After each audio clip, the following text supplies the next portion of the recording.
Right now, there's a brand new exhibit at OMSI. It's all about Pompeii. That's a city that was almost perfectly preserved after a volcanic eruption. Yeah, it looks pretty cool. Cor Harlan is there this morning, and he's giving us a peek of what you can expect, Cor.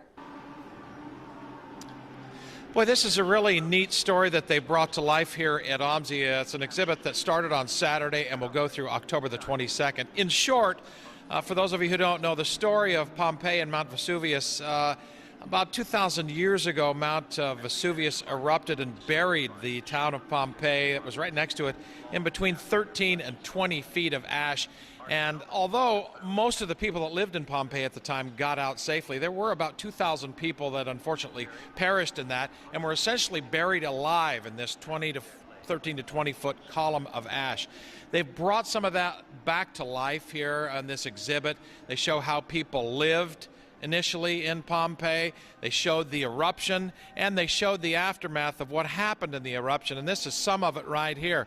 Initially what had happened is about 2,000 years after the eruption itself, some people started doing some excavation. They started finding these empty cavities. Somebody had the curiosity to fill them in with plaster, and lo and behold, these are the shapes that they found buried. And this is Jennifer Powers. I'm sorry, I'm turning around here a second here. But these are some of the shapes that they found here, and they were essentially people that were buried in this column of ash. It's fascinating. They have actually real live pictures up on the wall, authentic pictures here.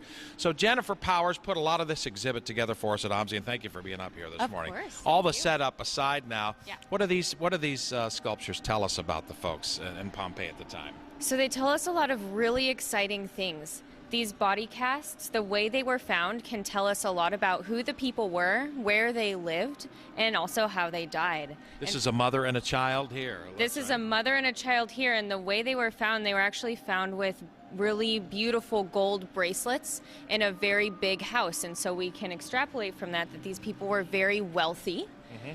And we can also tell by the different groupings of body casts how people lived, like how wealthy they were, maybe they were servants, what kind of building they might have worked in. It's a lot of really amazing information just by how they were. Yeah. But also, some of the body casts have actually been scanned. And when you do those scans, we find that there are sometimes bones, sometimes fragments of fabric that can also tell us a lot about what kind of fabrics they may have had, what kind of bone structure, how they lived and how they worked, and also how they died. Really cool how they died here. They've got, and Carl, whip the camera around here.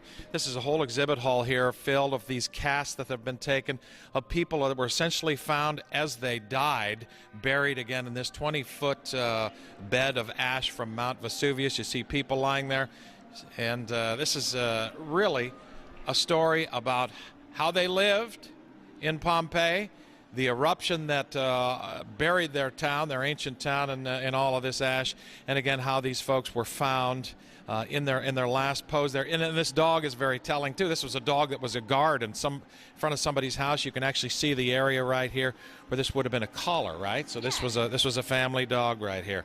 Exactly. And you can tell by those bronze studs on his collar that he wasn't just a random stray dog. He was actually a guard dog, and he stayed behind. So the house that he was found in front of was empty, but he was left behind to guard that house. This is really cool. Jenny and Ken, they have a lot of parallels between this and, of course, Mount St. Helens.